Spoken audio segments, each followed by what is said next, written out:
Good morning, good afternoon, good evening, wherever you are in this world of ours. I hope you're safe and, above all, well. I'm Aaron David Miller, and welcome to Carnegie Connects, a series of conversations about issues of critical importance to America and to the world. Today, I'm truly pleased and honored to welcome to the program Ambassador Abdallah BouHabib, Lebanon's Minister of Foreign Affairs and Migrants. Abdallah, Mr. Minister, welcome. We've known one another for more years than I care to remember. As you recall, at least from the early 80s, when you were here as Lebanon's ambassador, and I was in 83. the 83, when I was in the position of serving as the State Department's intelligence analyst on Lebanon. And when Lebanon figured so prominently, those were very difficult years, and so tragically, in U.S. foreign policy. And primarily because, as you know, of the attack on the U.S. Embassy in Beirut, and then the October 23rd attack on the Marine barracks in Beirut, where 241 U.S. military personnel, including 220 Marines, 18 sailors, 3 soldiers, and minutes later, a second suicide bomber killed 58 French paratroopers. 6 innocent Lebanese civilians were also lost their lives. And that attack on the Marines remains to this day the single deadliest day for the U.S. Marine Corps since the Battle of Iwo Jima. I've always depended on you, Mr. Minister, for your deep knowledge of Lebanese politics and the way you follow the U.S.-Lebanese relationship. And I'm going to do so again today. Okay. So let me welcome you again, and love to the family, to Carnegie Connects. Thank you. Before we get to the issue of the crisis of the day, you were in the UN General Assembly today, listening to President Biden's speech. I know this because, well, I assumed you were there, but when the president mentioned Lebanon, the cameras flashed to you. And you were listening intently. And I just wonder, since this is the last time the president will address the UN General Assembly, this is the 4th time he's done it, I just wonder what you thought of what he had to say, and how do you think it was perceived by the delegates in attendance? Well, I can say about myself. It was not strong, it is not promising, and it would not solve the Lebanese problem. We need to solve, we can't continue like this in the situation that we are in today, or we were in the other day before the escalation. And there was no promise on this sense, but we're still hoping the United States is the only country that can really make a difference in the Middle East and with regard to Lebanon. Yeah. I mean, having been in this business for a while, and you know this as well as I do, it is extremely wise to keep expectations under control. And I would only say, I mean, you may have expected more from the president's words, but remember, administrations, whether they're Republican or Democrat, don't do themselves services by basically overcommitting and overpromising and then being unable to deliver. This is part of the problem, I think, with the administration's messaging over the hostage negotiations, ceasefire negotiations in Gaza. And the situation your country is facing, the one the administration is in, is probably much more difficult now on the northern front than in the south. I wanted to you were in Beirut at the time of the initial Israeli, still not claimed by the Israelis, pager explosions. Where were you physically when those explosions went off? I think, let me see, I remember. I think I was visiting a friend, politician, and started receiving messages and was not sure what they were about. You know, it doesn't come to your mind quickly. that these are, at in 1 minute or in 1 second, 4 or 5 thousand pagers would explode in the hands of their carriers. It doesn't come quickly to your mind because you don't know about it, because you haven't had anything like this before. And then gradually started to know, and in the next half an hour, got to know what's going on. Yeah, I mean, I think everyone was surprised. So now you've had 6, 7 days to digest what's occurred, both with respect to the pagers and the walkie-talkies, but also with Israeli strikes in Beirut in the south and Lebanon's Hezbollah's response. Um, can you describe for us what the general mood of the country is a week after these extraordinary developments have taken place? Well, I've been here or on the road since last Thursday, which was the second day, Wednesday night, when we saw the explosions of the walkie-talkie, and the government decided that we should ask the Security Council, UN Security Council, to have a session on Lebanon. So I had to leave that day. But let me tell you, it is depressing. Nobody is expected the war to be to take that dimension. We Lebanese would like to have. We've had enough war. We've had 15 years of war, the civil war, as we say. Although many countries were involved in that, and we like to live without war and happily, and as a country, a tourist country, beautiful country, good food, good, and we are not able to do it.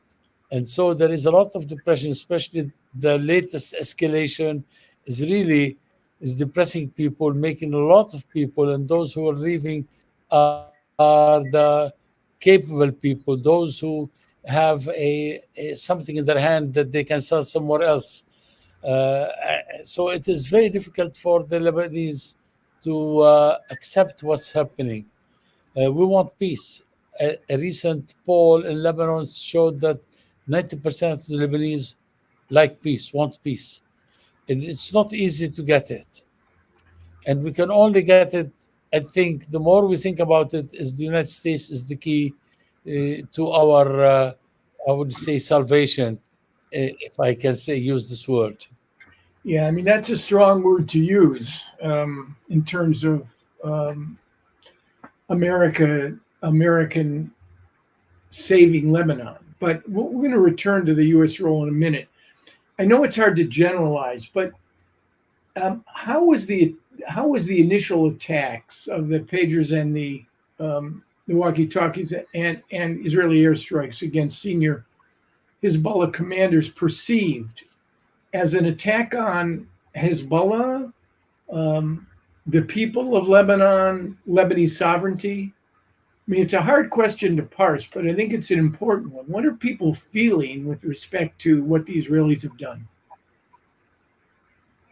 Well, it is an attack mostly on Hezbollah, but a lot of civilians got hurt in the process because not everybody is sitting there waiting, fighting on the front. These are people who have pagers or have telephones. That they are people, regular people. A lot of them. Some of them are also like fighters, but not most of them. A lot of them are administrators, work here and there. So a lot of civilians, that if you are in a grocery store and something exploded in your hand, you're going to hurt civilians next door. And Right.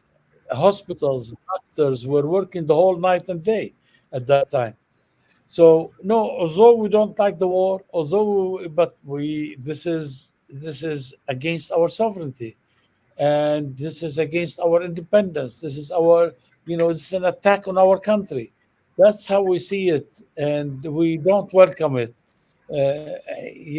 So it is difficult to explain because we are in a situation of don't like the war, but at the same time that the war is imposed over us.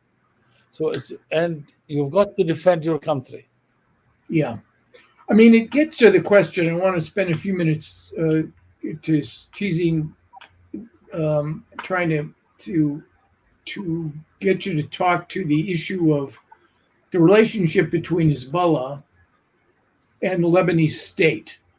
I mean, the Shia community obviously has a unique relationship with Hezbollah for decades now, for any number of reasons. How, and obviously, I doubt if there are opinion polls on this subject, but if you asked most Lebanese how they looked at Hezbollah, would they say, well, it's a resistance organization, it's a proxy of Iran, it's a legitimate Lebanese political party, or all of the above? Or are there any other views in terms of how most Lebanese, regardless of their confessional or sectarian identification, Druze, Sunnis, Christians of varying persuasions,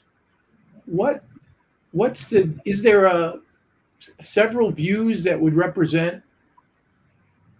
Yes, and there are groups, not the whole community, groups in communities that are against Hezbollah, against not Hezbollah as a party. Hezbollah is a military organization. But there are others, and most of the Lebanese see it, that whenever you have occupation, the resistance becomes legitimate. And Israel still occupies small part of Lebanon. I don't know. I don't think it exceeds 100 square kilometers. And therefore, there is a resistance, and the country gives it some kind of legitimacy to this resistance.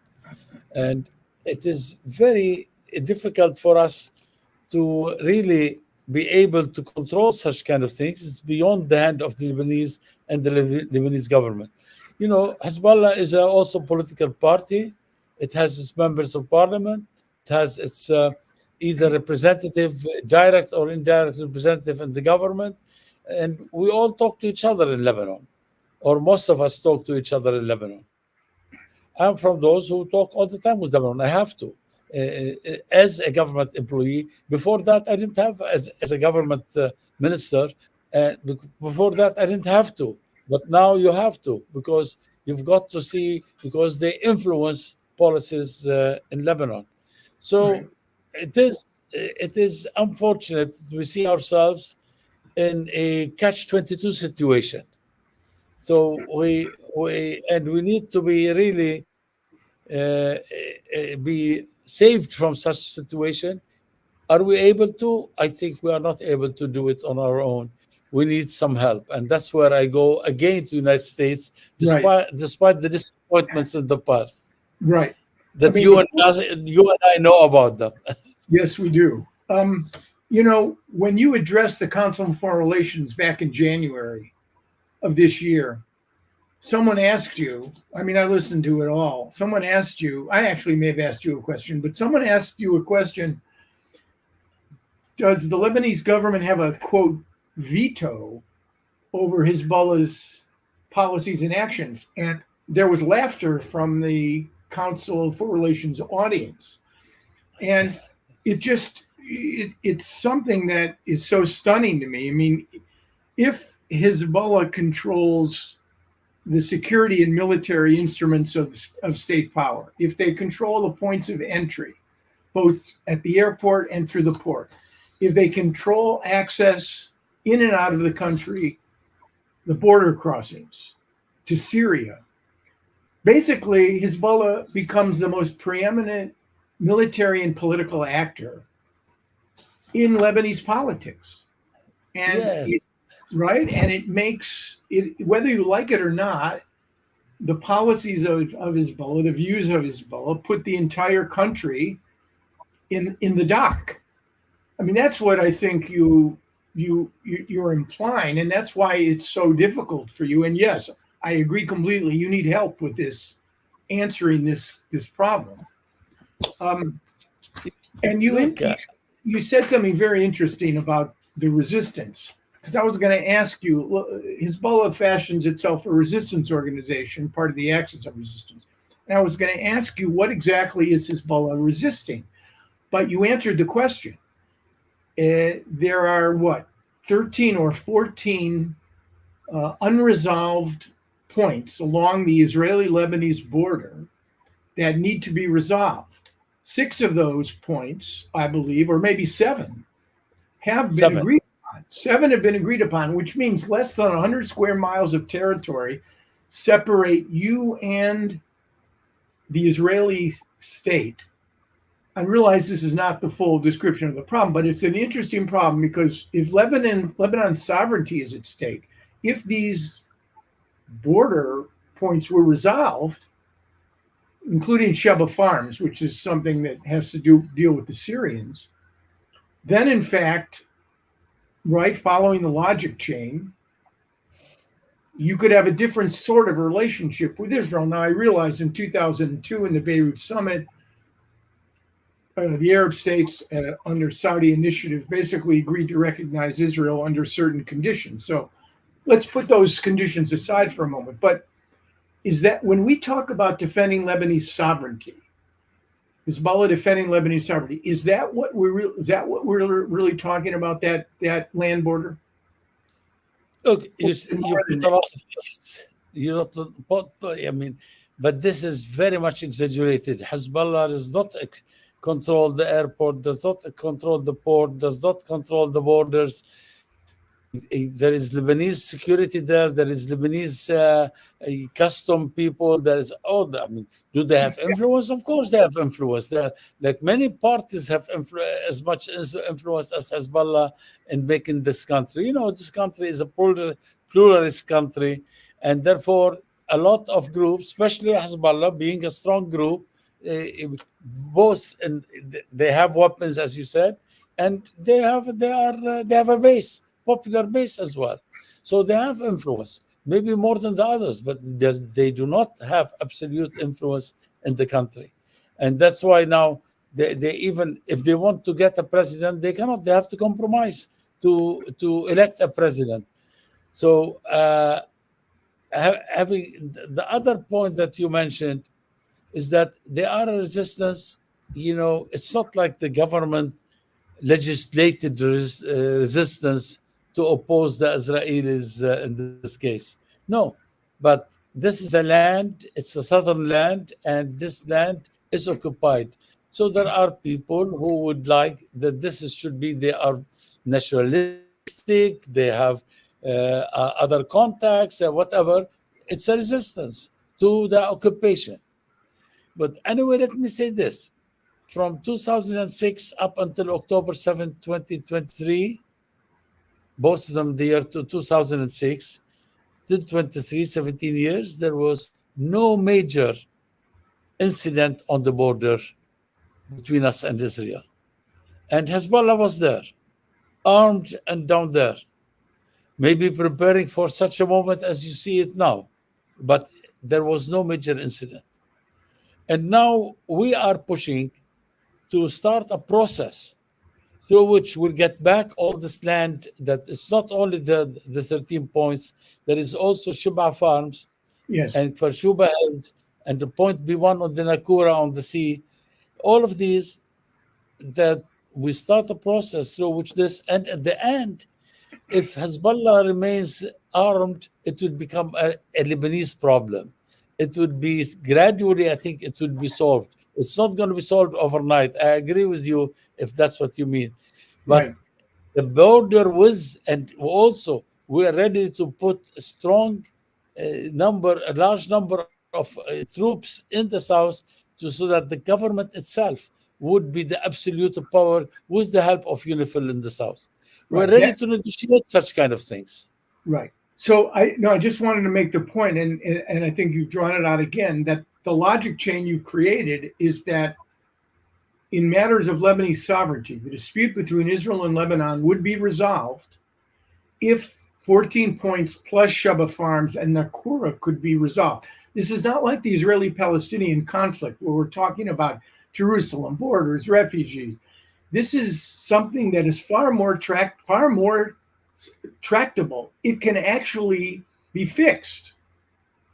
And what you seem to be saying is once it was fixed, Hezbollah would lose its legitimacy as a resistance organization. No more problems with Israel, presumably. And that Hezbollah would become an internal Lebanese problem, That's which true. Lebanese sovereign institutions, including the Lebanese armed forces and the political system, would address.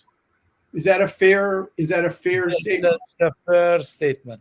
I That think is, it's a fair that is statement. actually extremely encouraging, even amidst all the grimness that we're facing. I want to turn now to, and I'm not asking. Well, actually, I am going to ask you, but I know it's a hard question.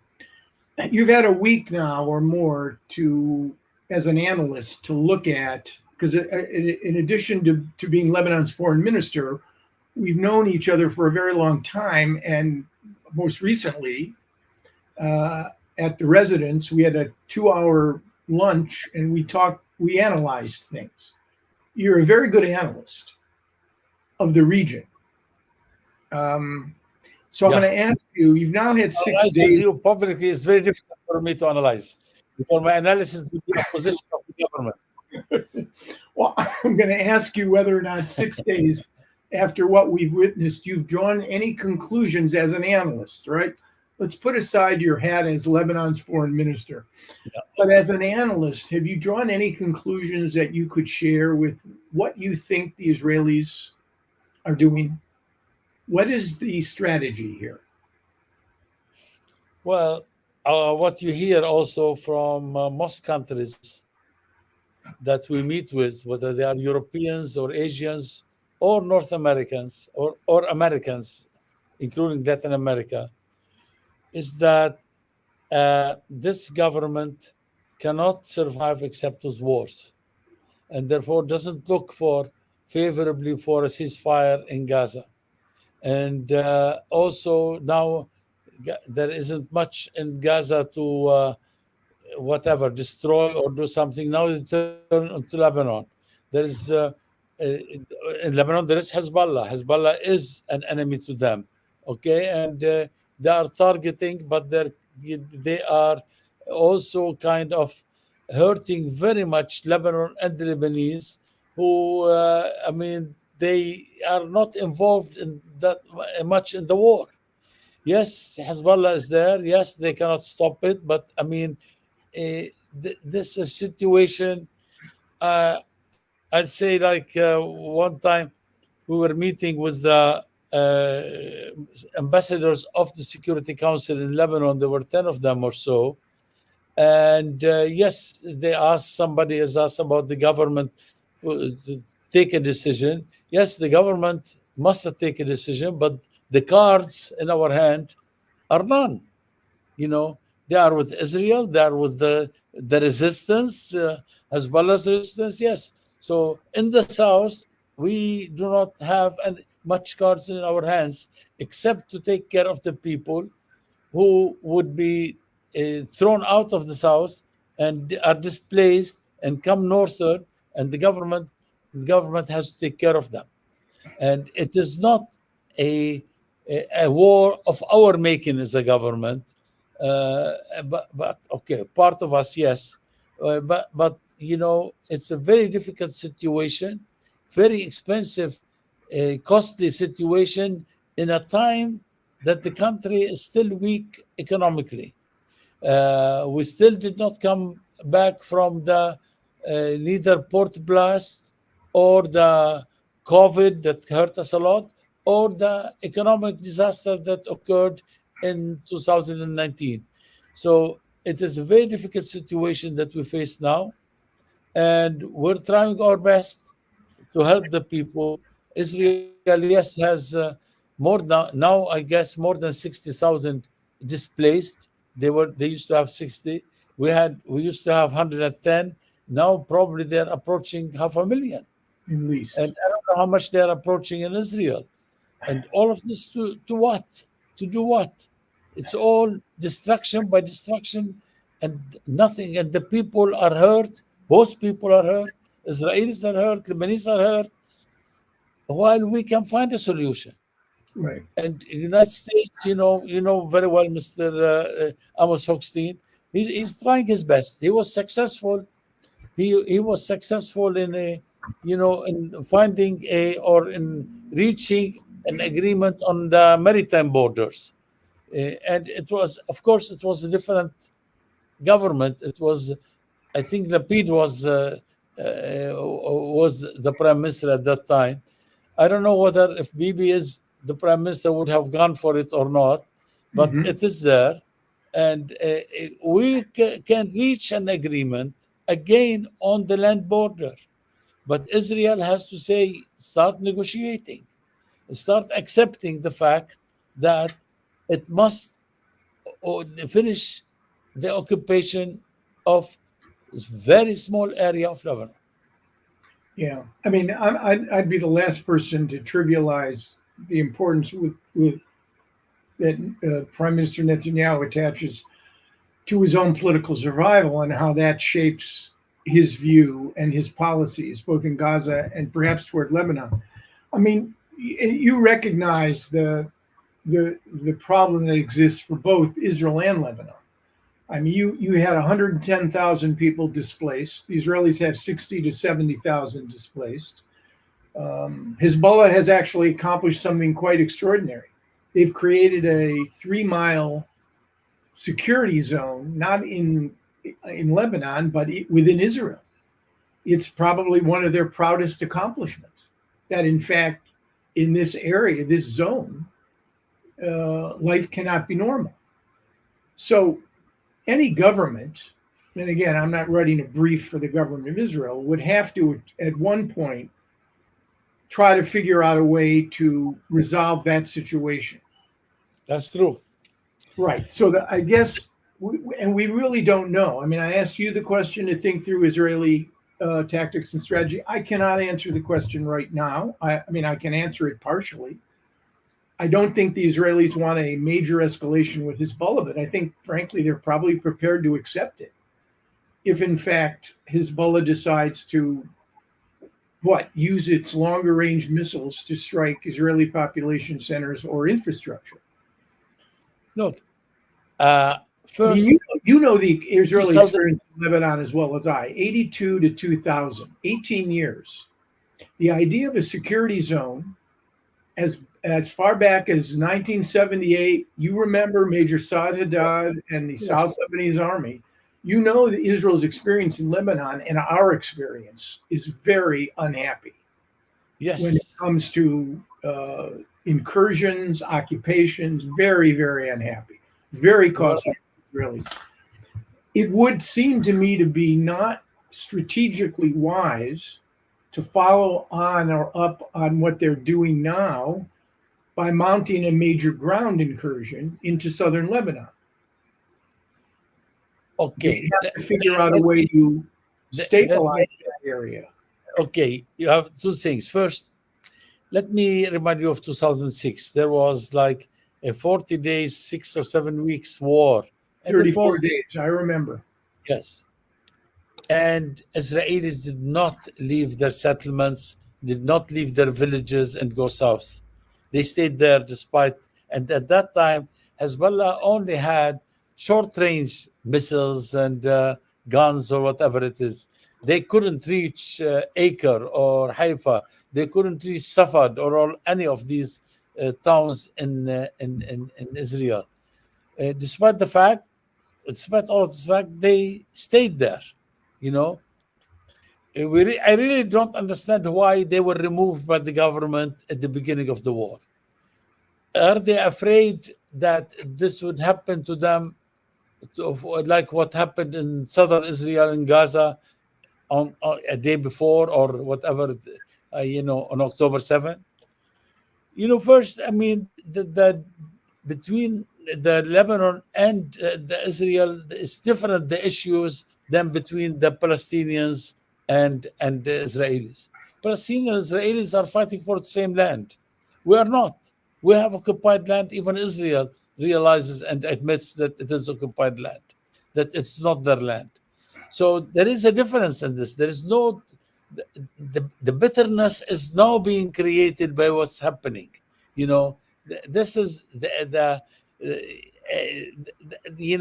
killing does not bring peace, and the war is not going to allow Israelis to come back to their villages and settlements in northern Israel.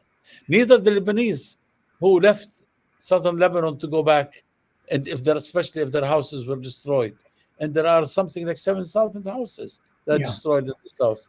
So it's only by negotiations that we can do it. And the war increases the problems. It does not decrease the problems. So it's a difficult situation that we were put in as Lebanese. Yes, Hezbollah is responsible for a good part of it, and so is Israel is responsible for part of it. Every time there is an escalation, it was Israeli escalation. Take the issue of Majd al-Shams, in the Golan, when 12 kids, they were Syrian kids that were killed. They speak Arabic language. They speak the Syrian accent in the Arabic language. Okay, Israel revenged at that time. And these kids, there was no missile that fell there. We have three UN organizations there. They are observers. They are not on Chapter 7. They are not fighting, presence there. They don't have. You have the UNIFIL in Lebanon, and so on the borders between Israel and Lebanon, and Israel and Syria, whatever. And you have UNDOF, which is on the Golan. The three of them did not give a report how this happened. And there were no hole in the football field that the kids were killed there, or the body of the missile. There were shrapnels, which means that, according to some experts, that a missile coming from Lebanon was intercepted over that place. Okay, why the revenge? They revenged in Lebanon. They hit Haniya in Tehran. They hit I don't know who in Iraq. And 2 days before, there were the Houthis. They want a regional war. Mr. Netanyahu or his government want a regional war that will draw United States to the war. So we worked along with the United States and other European countries so that there would be no joint response to this. And we were successful in that. But the situation is still there. The situation now, it's getting bigger. We are afraid of a war that would really affect every country, including Israel, in this region. And we are afraid that this would be a joint, whether Lebanese Hezbollah or the Iraqis and Houthis in Yemen and Iranians. This is a very dangerous situation. And it seems that the Israelis, and the message is to the Iranians. I met yesterday the Iranian foreign minister. The message came to him from the Americans that the response should not be large so that it create a war. Reduce and until now the Iranians did not respond to what they happened. And Hezbollah was as how do you say, is not as much as expected strongly. So every time there is escalation between them, we notice that it is Israel who's escalating. And I don't know, probably I can understand how the Israelis felt after October 7. It is dramatic at that time. But there is also some to be blamed themselves because they didn't have any protection. I mean, if there are forces there, they're unaware that day. It was an intelligence and operational failure, probably exactly. Other than 1973, the worst in Israel's history. Yes, keep in mind, though, that the current status quo was shaped initially by a Hezbollah decision on October 8 to I agree with you. To join the axis of resistance, which in effect created 11 months of living on borrowed time. I cannot. Yes. I mean, I understand the Israeli logic with respect to wanting to return the 60,000, 70,000 home. I understand the Israeli logic of trying to degrade Hezbollah, not kill Lebanese civilians, to be sure. What I don't understand is the strategic end state, because I agree with you with respect to returning those 60 to 70,000. You asked why those residents of the border towns in the north left, either on their own accord or were instructed by the government to do so, because of what you yourself said. October 7 was a profound shock, and it wouldn't have taken too much imagination to envision a parallel operation by the Radwan forces, highly trained, very elite, with battle experience in Syria, to mount a cross-border incursion. You know the discovery of the tunnel structures that the Israelis found cross-border. So that was more than a reasonable fear on the part of the Israelis. So we're now at a point where, in my judgment, the only pathway out of this that would create a stable end state, and I would argue the same thing in Gaza, but you see where we are with respect to diplomacy there, would be a negotiation. The question, Abdallah, Mr. Minister, is how, in these circumstances, do you structure such a pathway out of this? One of my Carnegie colleagues said that for Hezbollah, what the Israelis did in the last 6 days, that is Hezbollah's October 7th.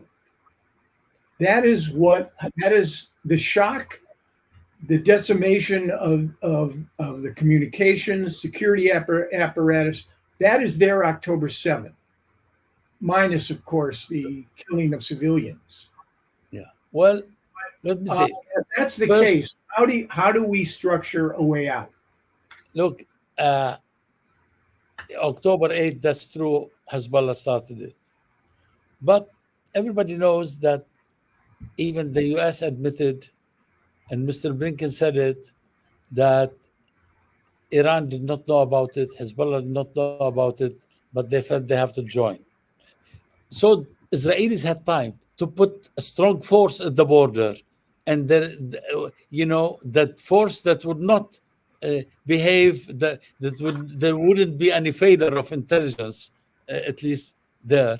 And nothing would have happened. There would be force against force if this is the case. So they decided to remove them from there.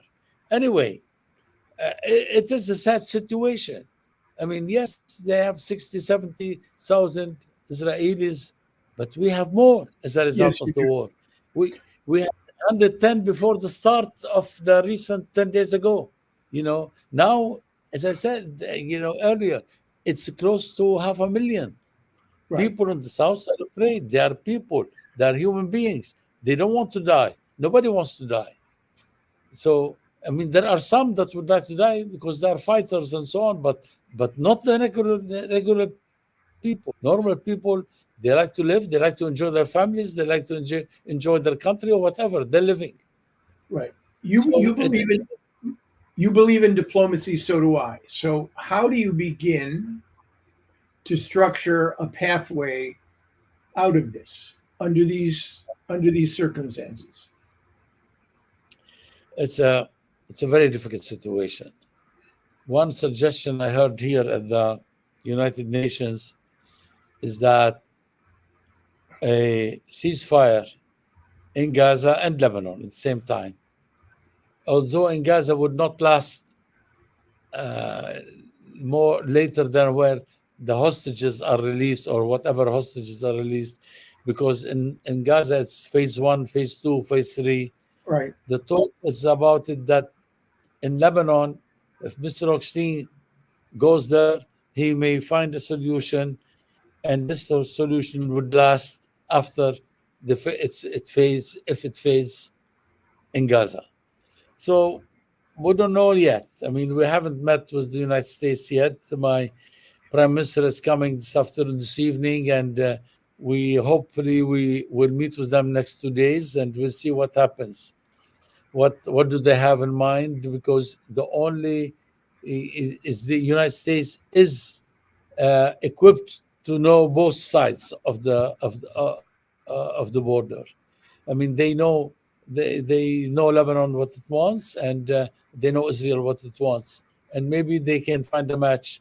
I pray for that, Yeah. and it is the level of prayers still. I mean, it's complicated by the fact that Lebanon's policies are inextricably linked from to what happens in Gaza, That's right. which It's means not that Lebanon's, it's Hezbollah's policies. exactly. So you run into again the notion of what Hezbollah needs to do in order to restore its credibility from its own October 7th in terms of the intelligence failure. And it's Yeah. a very difficult situation to imagine how to structure that. Yeah, it I mean, is. the ceasefire in Gaza would have worked even for phase one, which would have bought 6 weeks, which could have allowed Amos Hochstein to, given the space that he might have needed, to begin to look for a way to de-escalate. Your view, you mentioned Iran. We haven't talked about Iran. We have a few minutes left. Your view here is that Iran is risk averse. Iran does not want a major explosion because it could involve the United States and it could involve Iran, correct? That's right. Iran, well, I think they don't want a war. They don't want an overall war. I don't think they want to be involved in a war.